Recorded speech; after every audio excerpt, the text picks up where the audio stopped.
वलनबलुवन्नकुम बिशैइन मिनल खौफि वल जू'i व नक़्सिम मिनल अम्वालि वल अनफुसि वस्समरात वबश्शिरिस साबिरीन।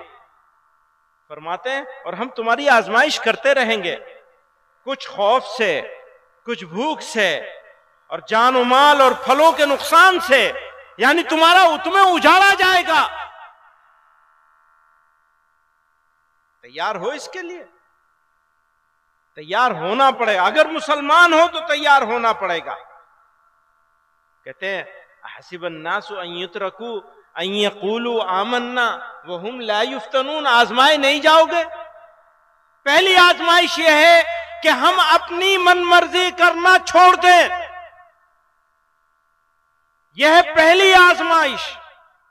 अपनी मनमर्जी करना छोड़ दीजिए। अपनी शादियां उसके मुताबिक कीजिए जो उसवे रसूल है सल्लल्लाहु अलैहि वसल्लम। आपकी शादियां, आपके बच्चे, आपके घर, आपके मामलात, आपका पड़ोस, अगर वो ठीक है तो सब ठीक है, वो नहीं ठीक तो कुछ नहीं ठीक। हमारा यकीन है, इसलिए घबराने की, मायूस होने की कतई जरूरत नहीं है। मैं औकाफ के ऊपर यह कहना चाहता हूं, वक्फ एक दीनी मामला है। मुसलमान आखिरत की सवाब की गरज से अपनी जायदाद वक्फ करते हैं। याद रखिए, यह औकाफ किसी बादशाह या किसी हुकूमत की मिल्कियत नहीं, ये 100% मुसलमानों की वक्फ करदा जायदादें हैं। हमारे मुल्क में वक्फ जायदादों की कसरत इस बात पर दलालत करती है कि दीन इस्लाम ने इंसानों की खैरख्वाही और फलाह व बहबूद पर किस कदर जोर दिया है। मुसलमानों ने किस फराख दिली के साथ अल्लाह की रजा और सदक़े जारिया के लिए अपनी जायदादें वक्फ की हैं। यह वक्फ हमारे बुजुर्गों की विरासत है। आज इसे हम इस तरह जाया होते नहीं देख सकते। हम दिहाइयों से इसके खुर्द बुर्द होने, इस पर नाजायज कब्जा और तसल्लुत होने की शिकायत करते रहे हैं। जमीयतुल उलमा हिंद ने हुकूमतों से बारहा मुतालबा किया है कि वक्फ जायदादों का इंतजाम और इंसराम SGPC के तर्ज पे किया जाए, लेकिन हुकूमतों ने कोई तवज्जो नहीं दी और वक्फ की बदहाली का तमाशा देखते रहे। बुजुर्गों और दोस्तों, इस पर मजीद जुल्म यह हुआ कि मौजूदा हुकूमत इस तरह की तरमीम करना चाहती है कि नाजायज कब्जा करने वालों का कब्जा आसान हो जाए और जिन्होंने कब्जे नाजायज कर रखे हैं उनका तसल्लुत मुकम्मल हो जाए। बुजुर्गों और दोस्तों, ये जो प्रोपेगेंडा किया जा रहा है ना कि जहां पे उंगली रख देंगे वो हो जाएगी, ये झूठा प्रोपेगेंडा है। अपनी ही जायदादें, इनके अपने वजीर ने इसी मर्तबा के सेशन में ये बात कही है कि इतनी जायदादें औकाफ की जो हैं वो लोगों ने कब्जे कर रखे। अगर हाथ रखने से वो जायदाद मिल जाती होती तो खुद औकाफ की जायदादों पर इतने सारे लोगों के कब्जे कैसे होते। वो जो मैंने शेर पढ़ा था ना कि शरारत खुद करे है और हमें तोहमत लगा दे है, वो तो भाई कब्जे तुमने करवा रखे हैं। और वक्फ बोर्ड बनता कैसे? हुकूमतें बनाती हैं। हम कहते हैं मुसलमानों के हाथ में होना चाहिए वक्फ बोर्ड का बनाया जाना।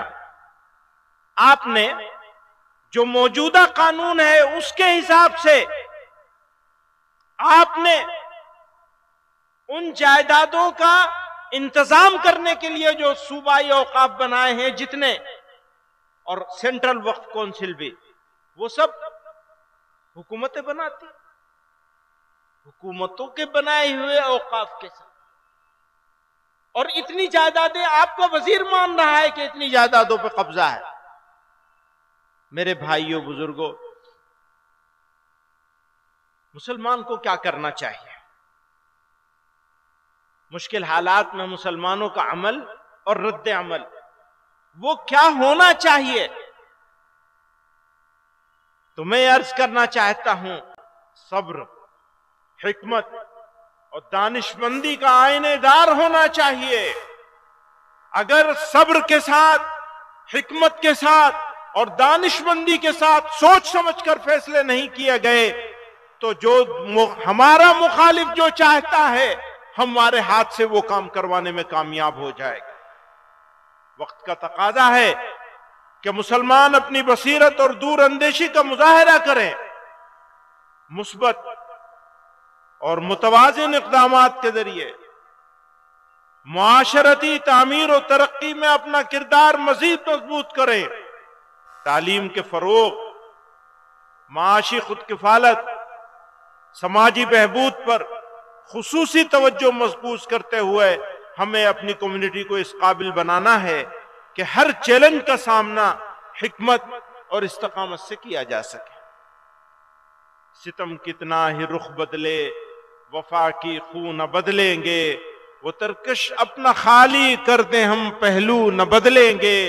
मिजाजे बागबानी बागबां का घर न बदलेगा, चमन वाले भी अपना रंग अपनी बू न बदलेंगे। जुनू वालों की शोरीदा मिजाजी भी न बदलेगी, वो जब तक तर्ज अंदाजे खमे गेसू न बदलेंगे। गमों की तर्जुमानी हो रही है, होती जाएगी, ये जख्मे दिल नहीं है, फूल हैं खुशबू न बदलेंगे। तेरा बख्शा हुआ सरमाए गम इतना प्यारा है कि जामे जम से भी हम एक बूंद आंसू, कि जामे जम से भी हम एक बूंद आंसू न बदलेंगे। मेरे दोस्तों, मिजाज दावती बनाना है। परवरदिगार आलम ने हमको इस सरजमीन पर पैदा किया और हमारे लिए ये इनाम है उसका करम है, उसकी मेहरबानी है कि उसने इस सरजमीन पर हमको पैदा किया। हो सकता है हम किसी ऐसी सरजमीन पर पैदा होते जहां सब एक तरह के लोग होते, हमारे जैसे लोग होते।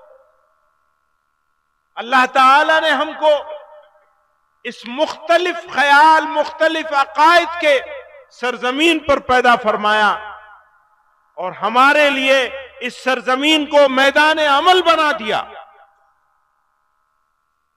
ये अफसोस और दुख की नहीं बल्कि खुशी, मुसर्रत और शुक्रगुजारी का मौका है। हमें यहां मौका मिला है अल्लाह और उसके रसूल सल्लल्लाहु अलैहि वसल्लम की इताअत के जरिए इस्लाम की हक्कानियत और इस्लाम की दावत पहुंचाने का। जरूरत इस बात की है कि मिजाज दावती हो, अदावती न हो। आज देखने में यह आया है कि कुछ लोग, कुछ जमातें, कुछ तंजीमें और हमारे बिरादरान वतन में भी थोड़े पॉलिटिकल फायदे के लिए लोग दुश्मनी, नफरत फैलाकर, तकसीम करके लोगों को बांट रहे हैं, बांटने का काम कर रहे हैं। मुझे बताया जाए कि अगर इस मुल्क में बसने वाले लोग बटेंगे, बांटे जाएंगे तो मुल्क के साथ दोस्ती होगी या दुश्मनी होगी। इससे बड़ी गद्दारी कुछ हो नहीं सकती कि एक तबके को अलग कर दिया जाए, अलग थलग कर दिया जाए, महरूम करने की कोशिश करी जाए, जलील और रुस्वा किया जाए। मेरे भाइयों, वक्त का तकाजा है कि मैं अपनी बात खत्म कर लूं। एक आखिरी बात कह करके अपनी बात खत्म कर लूंगा। कुरान करीम में अल्लाह ताला ने इरशाद फरमाया, फस्बिर कमा सबर उलुल अज़्म मिनर रुसुल। सूरह अहज़ाब में अल्लाह ताला इरशाद फरमाते हैं कि सब्र करो जैसा कि उलुल अज़्म रसूलों ने सब्र और इस्तिकामत से काम लिया और खुदा पर भरोसा करो। इसी तरह सूरह अहज़ाब ही में, वो सूरह अहक़ाफ में था, ये सूरह अहज़ाब में है, वदा अदाहुम व तवक्कल अला अल्लाह। और उनकी ईजा रसानी को नजरअंदाज करो। हां, तकलीफ हमको होगी, तकलीफ पे हम आवाज भी उठाएंगे, लेकिन फैसला परवरदिगार के हाथ में रहेगा। हम सब्र करेंगे इस्तकामत के साथ, उनकी ईजा रसानी को नजरअंदाज करेंगे और खुदा पर भरोसा करेंगे। जब हमारा मिजाज अगर दावती हो जाए तो कुरान करीम ने इरशाद फरमाया, उदउ इला सबील रब्बिका बिल हिकमति वल मौइज़तिल हसनति वजादिलहुम बिल्लती ही अहसन। अपने रब के रास्ते की तरफ हिकमत और अच्छी नसीहत के साथ बुलाओ और उनसे इस तरीके से बहस करो जो सबसे अच्छा हो, सबसे बेहतर हो।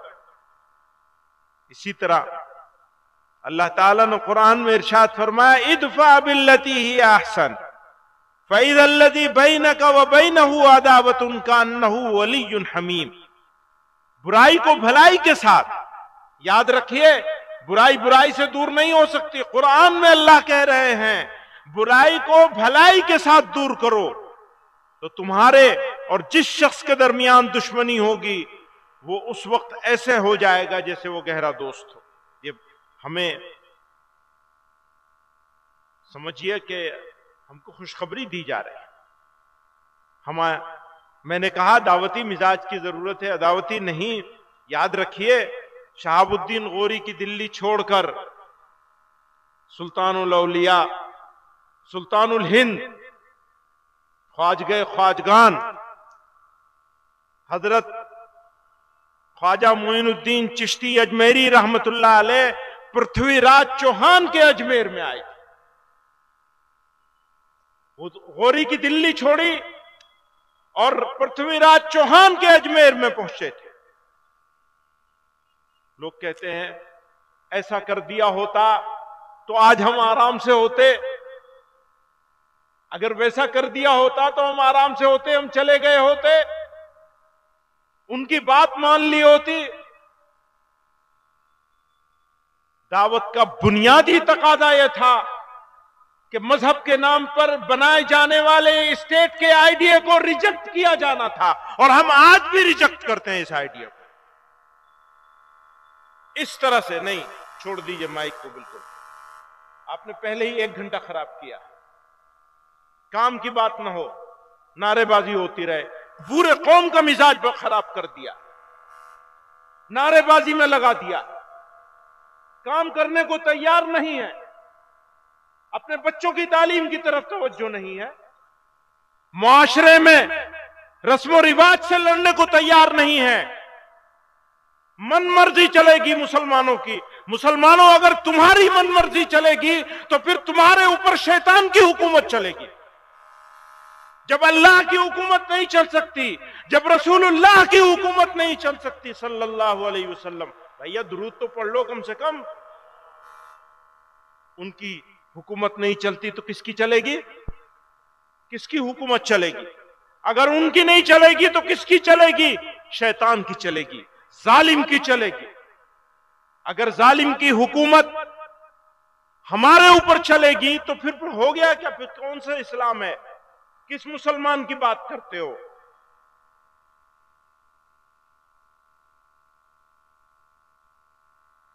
मुश्किलात और मसाइब याद रखना, अगर तुम मुसलमान हो तो मुश्किल जरूर आएगी। वलनब्लुवन्नकुम बिशैइम मिनल खौफि वल जू'i व नक्सिम मिनल अम्वालि वल अनफुसि वस्समरात वबश्शिरिस साबिरीन। फरमाते हैं और हम तुम्हारी आजमाइश करते रहेंगे, कुछ खौफ से, कुछ भूख से, और जान और माल और फलों के नुकसान से, यानी तुम्हें उजाड़ा जाएगा। तैयार हो इसके लिए? तैयार होना पड़ेगा। अगर मुसलमान हो तो तैयार होना पड़ेगा। कहते हैं हसीबन नासु अन युत्रकू अन यक़ूलू आमन्ना वहुम ला युफ्तनून। आजमाए नहीं जाओगे। पहली आजमाइश यह है कि हम अपनी मनमर्जी करना छोड़ दें।